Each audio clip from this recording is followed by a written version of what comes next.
어떤 분이 죽은 개 한 마리를 안고 목사님을 찾아왔습니다. 목사님, 내가 사랑하는 애완견이 죽었습니다. 이 애완견을 위하여 장례 예배를 집례해 주시면 안 되겠습니까? 목사님 왈 개를 위해서 장례 예배는 드릴 수 없지 않겠습니까? 이 개 주인이 봉투 하나를 만지작거리면서 아유, 장례 예배를 집례해 주시면 1,000만 원 헌금하려고 했는데 안 되겠군요. 500만 원쯤 더 보태가지고 저 아랫마을 성당에 좀 가봐야 되겠습니다. 이 사람 1,000만 원, 500만 원 운운하는 바람에 목사님의 눈이 휘둥그레졌습니다. 얼른 죽은 개를 받아들고 목사님께서 말씀하시기를 왜 진작 이 개가 개신교인이라는 걸 말씀하지 않았습니까? 돈 때문에 일하는 것 말고 아무런 보상이 없어도 기쁨으로 일할 수 있는 곳이 있습니까? 때로는 힘들고 어렵고 비판과 비난의 대상이 되어도 기쁨으로 일할 수 있는 곳이 있습니까? 좋은 사람들과 더불어서 밤새도록 그 일에 관하여 일하고 싶은 어떤 사역이 있습니까? 사역을 하면서 에너지를 빼앗기는 것이 아니라 에너지가 계속해서 용솟음쳐 오르는 어떤 영역이 있습니까? 그것을 이름하여 우리는 은사라 그럽니다. 혹은 차원이 좀 다르긴 하지만은 열정이라고도 하지요. 여러분, 행복이 무엇입니까?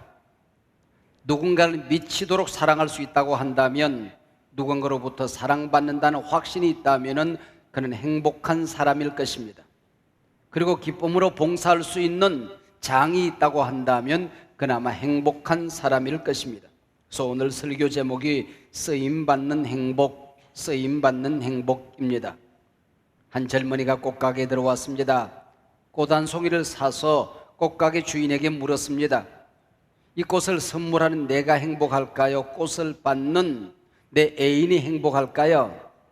꽃가게 주인이 꽃을 파는 내가 행복하지요. 다른 차원이긴 합니다만 또 같은 말일 수 있습니다. 우유를 아침마다 마시는 사람보다 우유를 배달하는 사람이 더 건강하다는 말도 있지 않습니까? 여러분, 행복이 무엇일까요? 행복을 원하신다고 한다면 하나님의 사랑을 받아야 할 것이고 하나님으로부터 쓰임받는 자리에 나아가야 할 것입니다. 오늘 본문을 읽으면서 저는 하나님께 솔직히 물어보고 싶은 게 있었습니다. 하나님, 다윗처럼 하나님의 사랑을 받고 싶지 않은 사람이 누가 있겠습니까? 다윗에게 하나님의 사랑을 받을 만한 어떤 부분이 있어서 주님께서 쓰신 것입니까? 아니면 주님이 쓰시기 때문에 다윗이 하나님의 사랑을 받게 된 것입니까? 성경은 이 두 질문 사이에 구별을 하지 않고 있습니다. 하나님은 당신의 마음에 합한 자를 버린 적도 없으시고 하나님이 들어 쓰실 때에 그가 멋진 사역자가 되지 못한 적도 없었습니다. 인간은 누구나 쓰임받고 싶은 욕구가 있습니다. 할 일이 있다고 하는 것, 쓰임받는다고 하는 것은 복된 일이죠.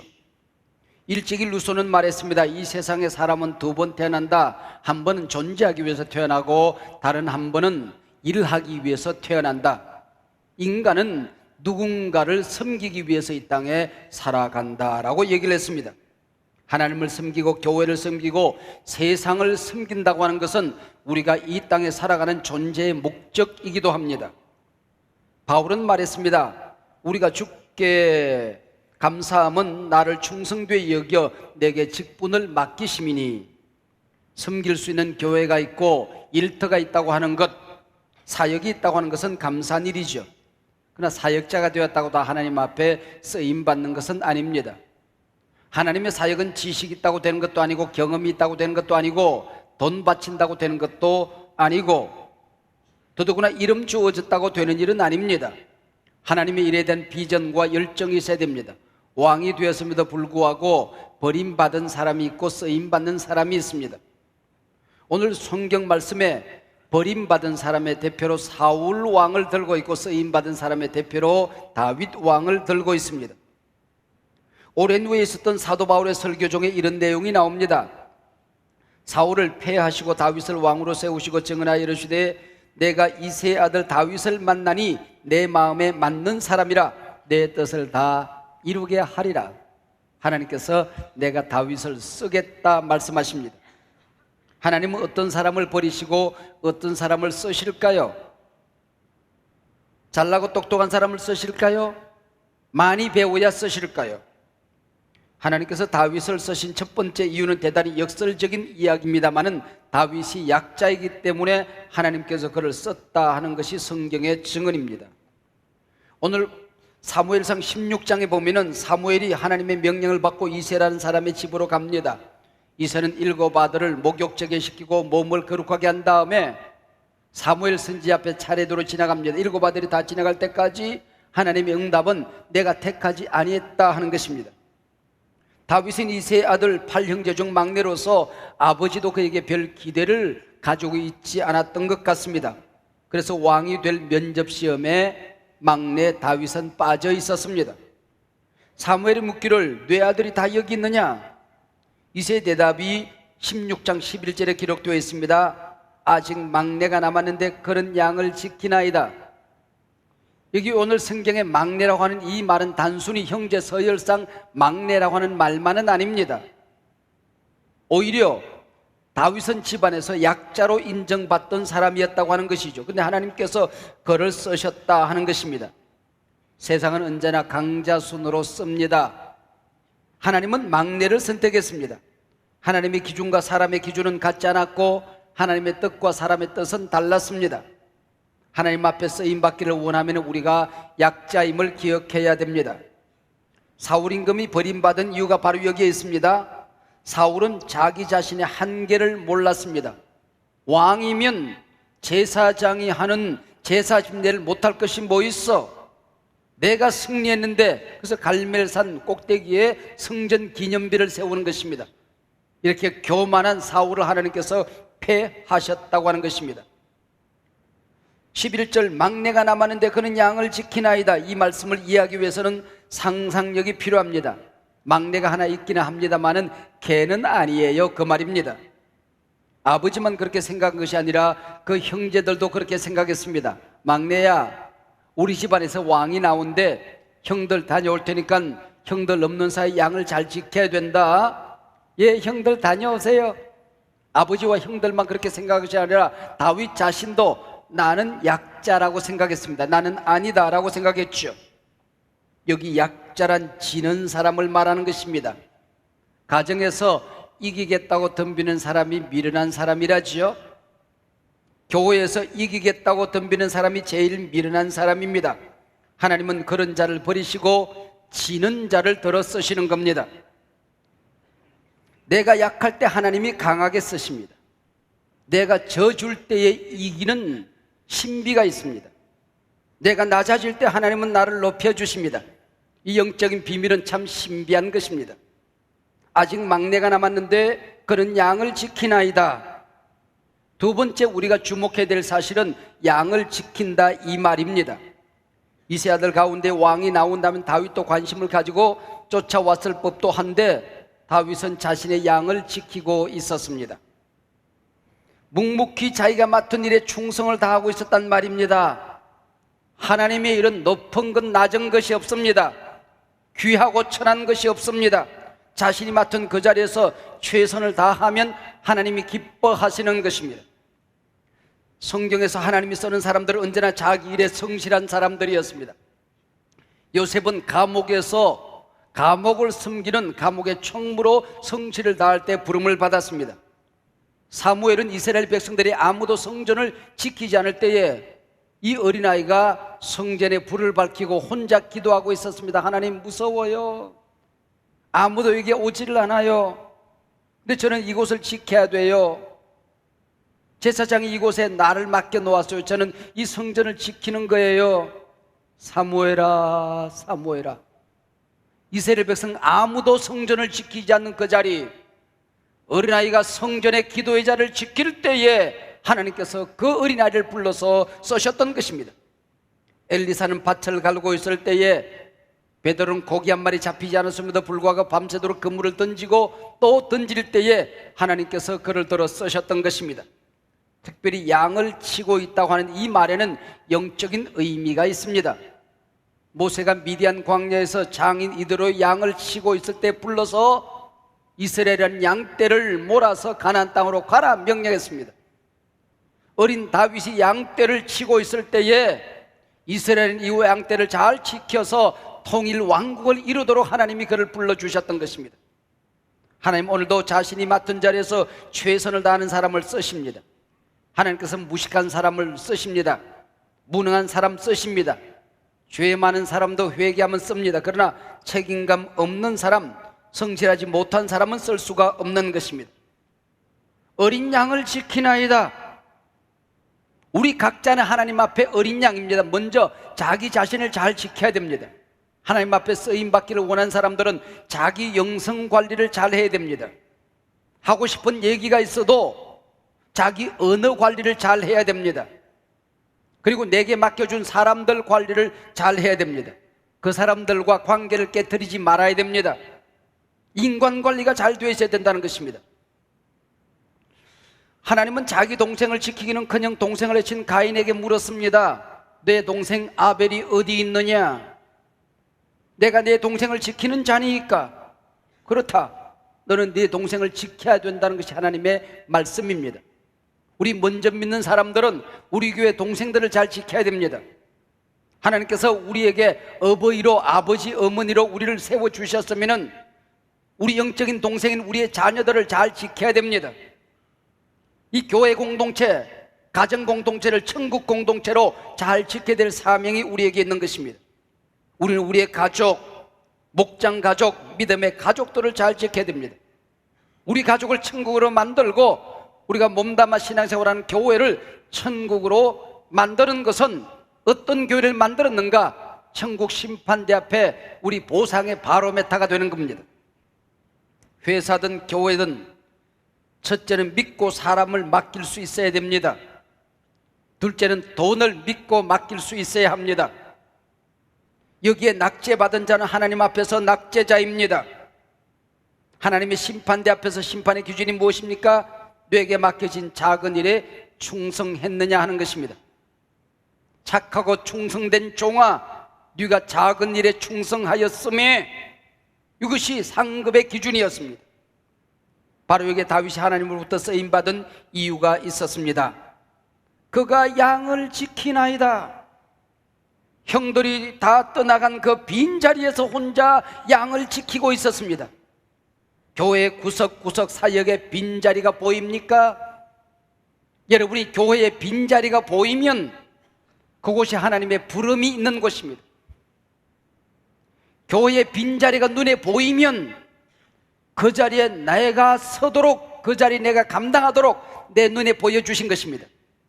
우리 성가대 빈자리가 보이시는 분들은 요즘 그 자리를 주님께서 채우라고 말씀하시는 것입니다. 교회 이곳저곳 사역의 빈자리, 왜 똑같이 봉사를 하면서 제 양반은 저렇게 할까? 왜 저렇게밖에 못해? 우리 교회는 왜 이렇게 약점이 많아?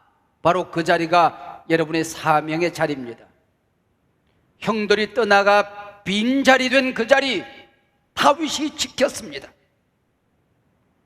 셋째, 하나님께서 다윗을 선택하신 가장 분명하고 확실한 이유가 16장 7절에 나옵니다. 여호와께서 사무엘에게 이르시되 그의 용모와 키를 보지 말라. 영모가 아니고 용모입니다. 용모와 키를 보지 마라. 어떤 분은 또 영모의 키를 보지 마라, 이렇게 읽으면 안 됩니다. 네. 그의 용모와 키를 보지 마라. 내가 보는 것은 사람과 같지 아니하니 사람은 외모를 보거니와 너 여호와는 중심을 보느니라. 무더운 여름날 교회 젊은이가 배꼽티를 입고 교회 왔다 갔다 하길래 교회 어른들이 나무랐답니다. 그랬더니 하나님께서는 중심을 보십니다 그러더랍니다. 오늘 우리 시대의 외모를 아름답게 보이기 위해서 온갖 노력을 다합니다. 내 얼굴에 맞는 진귀한 화장품을 위해서 값비싼 대가를 지불합니다. 수술을 마다하지 않습니다. 죽을지도 모른다는데 양악 수술까지 한답니다. 주님이 만들어진 골격 구조를 깎고 갖다 붙이는 게 아마 양악 수술인 모양이죠. 자기를 아름답게 가꾸는 일은 나무랄 일이 아닙니다. 그러나 중심을 가꾸는 일은 그 무엇보다 중요하다는 사실을 알아야 됩니다. 이세 일곱 아들을 다 거절하신 하나님께서 다윗의 중심을 보셨습니다. 다윗의 중심이 어쨌다는 얘기일까요? 배꼽티라도 입고 다녔단 말일까요? 오늘 본문 17장입니다. 동서고금 남녀노소 모든 사람의 손에 땀을 쥐게 하는 멋진 다큐멘터리 한 토막이 나오죠. 하나님을 모독하는 블레셋 장군 골리앗 앞에 주눅이 들어 임금과 장사병들이 부들부들 떨고 있을 때 다윗이 앞을 나섭니다. 여호와께서 나를 사자의 발톱과 곰의 발톱에서 건져내셨은즉 저 블레셋 사람의 손에서도 건져내시리다. 나 정도의 용맹이면 해볼 수 있습니다가 아니라 여호와 하나님께서 나를 인간의 온갖 위험 상황 속에서 건져주셨으면 저 블레셋 사람의 손에서도 건져내실 줄로 믿습니다. 그 얘기입니다. 적장 골리앗 앞에 선 다윗의 말을 들어보십시오. 너는 칼과 창과 단창으로 내게 나오지만은 나는 만군의 여호와의 이름, 네가 저주하는 이스라엘 군대 하나님의 이름으로 내게 나가노라. 계속해서 그는 말합니다. 여호와의 구원하심이 칼과 창에 있지 아니함을 이 무리로 알게 하리라.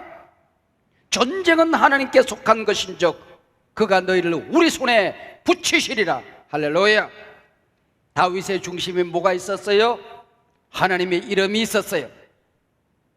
골리앗의 덩치를 두려워한 것이 아니라, 블레셋의 숫자를 두려워한 것이 아니라, 저들의 전략을 두려워한 것이 아니라, 나는 오직 하나님만 두려워하겠다. 여호와 하나님이 나와 함께 하시면 너희들을 우리 손에 붙일 것이다. 주의 이름을 높이는 자를 주님께서 높여 주시는 것입니다. 하나님을 의지하는 자를 주님이 구원하여 주십니다. 하나님을 사랑하는 자를 하나님께서 사랑해 주시는 것입니다. 역대하 16장 9절에서도 말씀합니다. 여호와의 눈은 온 땅을 두루 감찰하사 전심으로 자기에게 향하는 자들을 위하여 능력을 베푸시나니, 하나님의 능력을 구하는 자들에게 능력을 부어 주십니다. 사울이 하나님의 말씀을 버렸으므로 나도 저를 버리노라.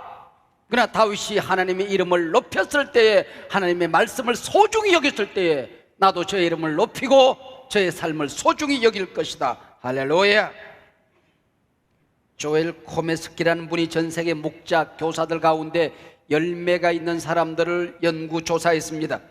어떤 리더에게 열매가 맺혀지는가, 그가 어떤 정보, 어떤 지식을 가지고 있는가 따위에는 아무런 상관이 없었습니다.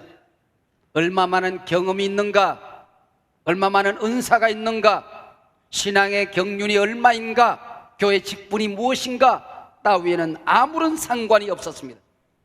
그가 얼마만큼 하나님의 관계를 사모하는가, 자신에게 맡겨준 사람들을 소중히 여기는가, 날마다 하나님의 기름 부으심을 공급받기 위해서 얼마만큼 자기 관리를 잘 하는가, 여하에 따라서 리더의 열매가 달라지더라고 하는 것이죠. 하나님의 사람은 하나님의 능력으로 일하는 사람들입니다. 그러므로 네 번째, 하나님은 성령에 감동된 사람들을 쓰십니다. 16장 13절에 보면 다윗이 사무엘 선지자로부터 기름 부음을 받고 난 후에 이날 이후로, 성령의 기름 부음을 받은 이날 이후로 다윗이 여호와의 영에게 크게 감동되니라. 한두 장 앞으로 거슬러 가다 보면은 사무엘상 18장에 보면 사울에게서 성령이 떠나갑니다. 악령이 사울에게 힘있게 내림에 그가 집안에서 정신없이 떠들어대므로, 옛날 번역에는 악신이 사울에게 힘있게 내림에 그가 집 가운데서 야료하는 자가 되었더라. 사람 만나는 사람마다 생터집 잡고 물고 늘어지는 인간이 되었다고 하는 것입니다. 이 사실을 너무나 잘 알고 있었던 다윗은 하나님께 눈물로 간구한 기도 가운데 이런 말을 합니다. 나를 주 앞에서 쫓아내지 마시며 주의 성령을 내게서 거두지 마시옵소서. 궁궐에서 쫓겨나는 것이 두려운 것이 아니라 하나님 앞에서 쫓겨나는 것을 다윗은 두려워할 줄 알았습니다. 왕관을 빼앗기는 것이 두려운 것이 아니라 성령을 거두어가는 것을 두려워했습니다. 재물과 권세 빼앗기는 것이 두려운 것이 아니라 주의 은혜를 빼앗기는 것이 저주인 것을 알고 살았던 사람입니다. 여러분, 하나님만 두려워하십시오. 그러면 세상에 그 무엇도 두렵지 않을 것입니다. 사역을 하다가 쓰러지고 넘어지고 탈진되고 상처받는 것 두려워하는 사람들을 하나님이 쓸 수가 없습니다. 하나님께서 당당히 대가를 지불하며 하나님만 의지하는 자를 주님께서 들어 쓰시는 것입니다. 이런 훈련 과정을 통해서 신앙과 인격이 무르익은 사람을 하나님이 기뻐 쓰십니다. 김치 맛을 제대로 내리면 배추가 5번쯤 죽어야 한답니다. 땅에 뿌리 내리고 잘 자라던 배추를 땅에서 뽑아내야 합니다. 죽는 겁니다. 그거 잘라내고 다듬어서 그리고는 큰 칼로 통배추 배를 쭉 갈라서 죽이는 겁니다. 그리고 소금 팍팍 뿌려서 한 번 더 죽입니다. 그리고 매운 고춧가루 젓갈에 절여서 완전히 죽입니다. 그리고 나면은 장독에 척척 차례대로 넣어서 땅속에 묻어버립니다. 죽는 겁니다. 그때 비로소 김치는 제맛을 내는 겁니다. 우리 복음의 사역자들, 교회 사역자도 자기 죽음의 경험 없이는 제맛을 낼 수가 없습니다. 교회의 사역을 감당하기를 원하는 사람은 성질머리 좀 죽여야 됩니다. 고집도 죽고 자기 주장도 죽고 이기심도 죽어져 교회를 행복하게 사역을 맛있게 만들어가는 것입니다. 여러분, 쓰임받는 행복을 아십니까? 초등학교 4학년이나 5학년 때쯤 되었던 것 같습니다. 눈 오는 날 운동장에서 눈싸움을 하고 있었습니다. 교장 선생님께서 밖으로 나오시더니 운동장에 가득한 학생들을 둘러보더니 제 이름을 불렀습니다. 유영모! 네! 하고 달려갔습니다. 우리 집 알지? 네! 가서 사모님께 얘기해서 마루 밑에 있는 교장 선생님 운동화 좀 가져오렴. 아, 교장 선생님께서 내 이름을 불렀다. 이 많은 학생들 가운데 내게 심부름을 시켰다. 콧노래를 부르며 매서운 찬바람을 헤치고 교장 선생님 사택으로 뛰기 시작했습니다. 노래가 저절로 나왔습니다. 무슨 노래를 불렀을까요? 내 이름 아시죠? 너무나도 신났습니다. 많은 학생들 가운데 교장 선생님이 내게 심부름을 맡겼다. 우리가 언젠가는 주님 앞에 서겠지요. 주님께서 나를 쓰셨다. 못된 도구로 쓴 것이 아니라 한소만 교회를 천국으로 만드는 그 일에, 세상을 섬기는 그 멋진 일에, 우리 가정을 천국 공동체, 위대한 아브라함의 가문으로 만드는 그 일에 하나님이 나를 쓰셨다. 이 기쁨을 가슴에 가득히 간직하고 천국을 향하여 다름질 칠 수 있는, 이 땅에 숨이 끊어지는 그날 천국을 향하여 달려가는 멋진 사역자들이 되기를 주의 이름으로 축복합니다.